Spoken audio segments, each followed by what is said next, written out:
அனைவருக்கும் வணக்கம். National scholarship portal மூலம் தவறான தகவலுடன் விண்ணப்பித்த படிவத்தை எவ்வாறு வித்ட்ரா செய்யலாம் என்பது குறித்து இந்த காணொளியில் காண்போம்.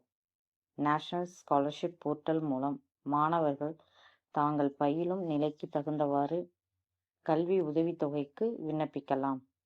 நீங்கள் தவறான தகவலுடன் கூடிய விண்ணப்பத்தை பதிவு செய்திருந்தால் அந்த விண்ணப்பத்தை வித்ட்ரா செய்துவிட்டு புதிய விண்ணப்பத்தை நீங்கள் விண்ணப்பிக்கலாம்.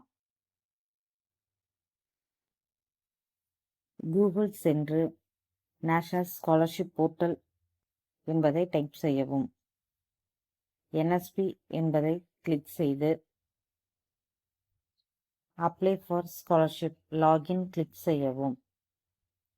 Login with Aadhaar, login with OTR என்று 2 ஆப்ஷன்கள் இருக்கும்.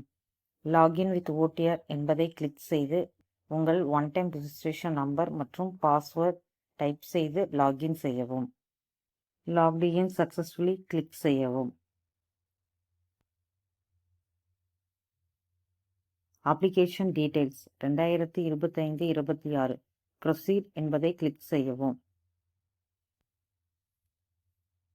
மை அப்ளிகேஷனில் வித்ட்ரா அப்ளிகேஷன் என்பதை கிளிக் செய்யவும். உங்கள் அப்ளிகேஷன் ஐடி நேம் டிஸ்ப்ளே ஆகும். வித்ட்ரா ரீசனில் நீங்கள் எந்த தகவலை தவறாக கொடுத்துள்ளீர்கள் என்பதை கிளிக் செய்து சப்மிட் செய்யவும். பிறகு நீங்கள் புதியதாக விண்ணப்பிக்கலாம். ஏதேனும் சந்தேகம் இருந்தால் கமெண்டில் தெரியப்படுத்தவும்.